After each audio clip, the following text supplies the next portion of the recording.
యేసునామంలో మీ అందరికీ వందనాలు తెలియపరుస్తున్నాను. ఈ దిన వాగ్దానం యోహాను సువార్త 3వ అధ్యాయంలో మారు మనసు గురించి మనం మాట్లాడుకుందాం. దేవుని యొక్క వాక్యం సెలవిస్తుంది ఏంటంటే, యేసు ప్రభువు దగ్గరికి ఒక రాత్రికాల సమయంలో నికోదేము అనే ఒక గొప్ప వ్యక్తి దేవుని దగ్గరికి వచ్చాడు. అయితే ఆయన కూడా ఒక మందిరంలో ఒక సంఘంలో గొప్ప యాజకుడు ఆయన. మరి సంఘం అయితే కట్టబడింది, గొప్ప మందిరమే, చాలా అందంగా సుందరంగా ఉంది. కానీ ఈ యొక్క వాక్యం వినటానికి వచ్చిన ఆ యొక్క జనులు చాలా కొద్ది మంది. అప్పుడు ఆయన అనుకుంటున్నాడు, మరి ఇదే పట్టణంలో యేసు ప్రభు ఉన్నాడు కదా, యేసు అనే యొక్క గొప్ప వ్యక్తి ఉన్నాడు కదా, మరి ఆయనకు ఒక మందిరం లేదు, ఒక సంఘం లేదు. అయితే కూడా జనాలు సమూహాలుగా యేసు ప్రభుని వెంబడిస్తున్నారు. మరి నా దగ్గర లేనిదేంటి, ఆయనలో ఉన్నదేంటి అని చెప్పేసి ఎలాగైనా సరే యేసు ప్రభువుని నేను కలుసుకోవాలి, నేను వ్యక్తిగతంగా మాట్లాడాలని తన మనసులో నిర్ణయించుకొని ఒక రాత్రి సమయంలో యేసు ప్రభు దగ్గరికి వచ్చాడు. వచ్చి ఏం చెప్తున్నాడంటే, బోధకుడా, నీవు దేవుని వద్ద నుండి వచ్చిన బోధకుడు అని నేను ఎరుగుదును. దేవుడు అతనికి తోడై ఉంటేనే కానీ నీవు చేస్తున్న సూచక్రియలు ఎవడను చేయలేడని ఆయనతో చెప్పాను. అందుకే యేసుప్రభు ఏమంటున్నాడంటే, ఒకడు క్రొత్తగా జన్మించాలి, మరి జన్మించితే కానీ అతడు దేవుని రాజ్యాన్ని చూడలేడు. నేను నీతో నిశ్చయంగా చెప్పుచున్నానని చెప్పినప్పుడు అప్పుడు నికోదేము అంటున్నాడంటే, ఇప్పుడు ముసలివాడైన మరి నేను ఎలాగ జన్మింపగలను అంటే, ఎలాగ జన్మిస్తాను, మళ్ళీ ఎలా పుడతాను, రెండో మారు నా తల్లి గర్భంలోకి వెళ్ళి జన్మింపగలనా అని ఆయన అడిగినప్పుడు యేసుప్రభు అన్నాడు, ఒకడు నీటి మూలముగాను ఆత్మ మూలంగాను జన్మించితేనే కానీ దేవుని రాజ్యంలో ప్రవేశింపలేడని నేను నీతో నిశ్చయంగా చెప్పుచున్నాను అని చెప్పాడు. అంటే నీటి మూలముగా ఆత్మ మూలముగా అనే ఇక వాక్యం మనం చూస్తున్నట్లయితే, నీటి మూలముగా అయితే బాప్తిస్తం తీసుకోవాలి. బాప్తిస్తం తీసుకున్నప్పుడు అప్పుడు మన దేహ అవయవంతో చేసిన సమస్తమైన పాపంలో నీటి ద్వారా కడగబడతాయి. మరి ఆత్మ మూలంగా కూడా జీవించాలని దేవుడు చెప్తున్నాడు. ఆత్మ మూలంగా అంటే మన మనస్సాక్షి ఆయన అనుగ్రహించిన ఆయన యొక్క ఆత్మ మనలో సగభాగమై ఉన్నది కాబట్టి మరి ఆత్మ కూడా కడగబడాలి. అంటే శారీరకంగాను ఆత్మీయంగా మనం కడగబడినప్పుడు అప్పుడు దేవుని యొక్క ఆత్మ మన హృదయంలో నిలయమై ఉంటుంది.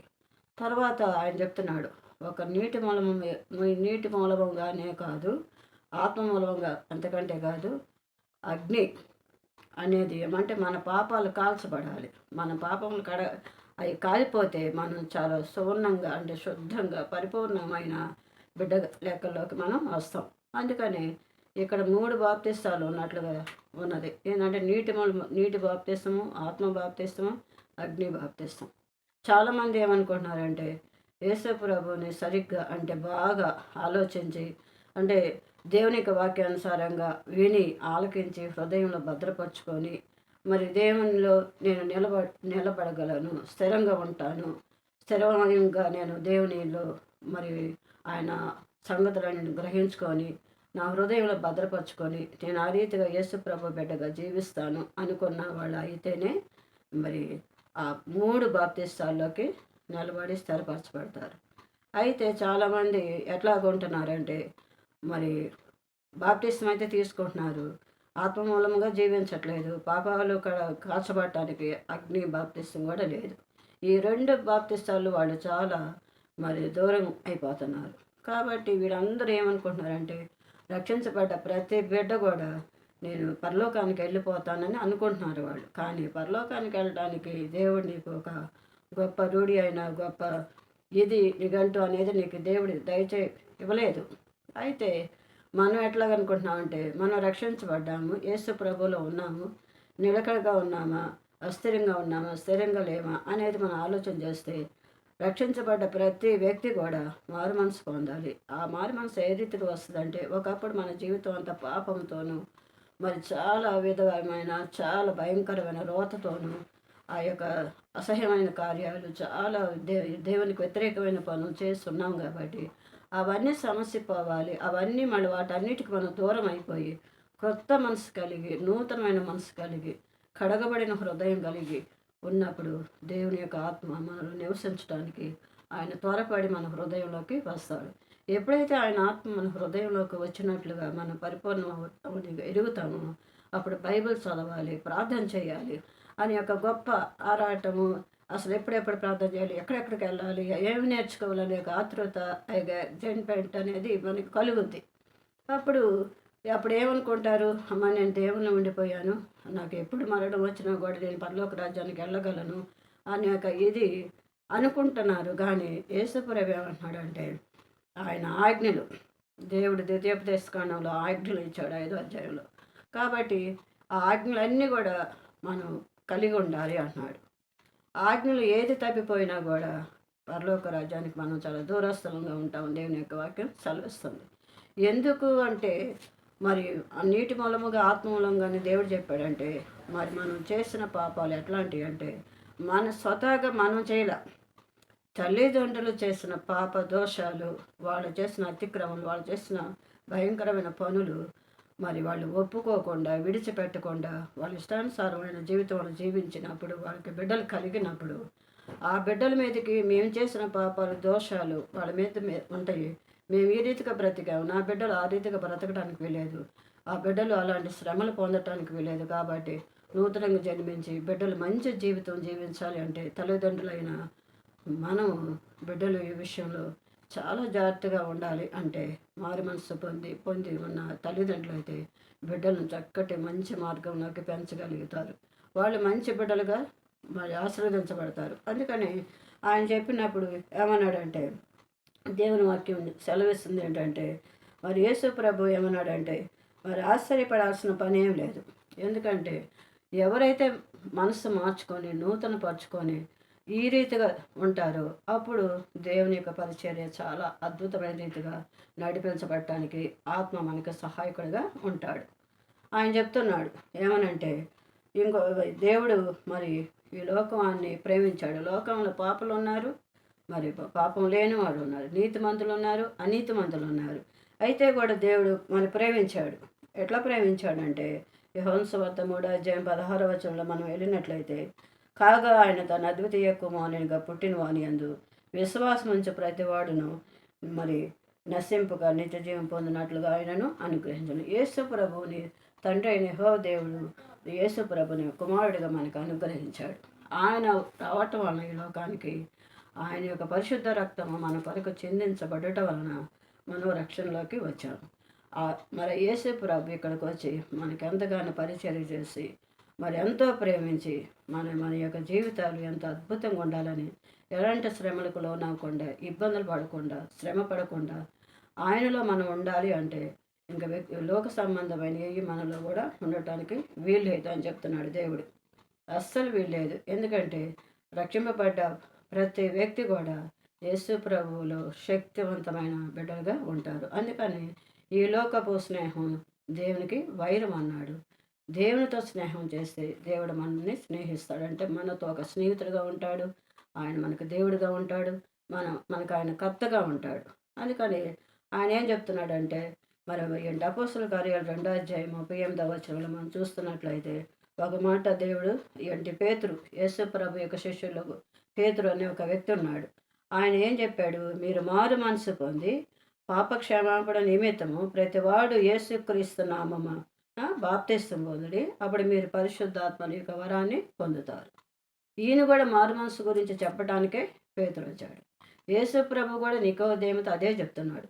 నీటి మూలంగా ఆత్మ మూలంగా అంటే నీటి మూలంగా శరీరము మలినంతో, పాపంతో, మురికతో, అశుభ్రత ఉన్న ఈ శరీరము నీటి ద్వారా కడగబడ్డ తర్వాత ఆత్మూలంగా మన ఆత్మ యేసుప్రభు యొక్క ఆత్మ మనలోకి వచ్చిన తర్వాత అప్పుడు మన పాపములన్నింటిని ఒప్పుకోవటానికి ఆదరణకర్తగా యేసుప్రభు మనకు సహాయకుడిగా ఉంటాడు.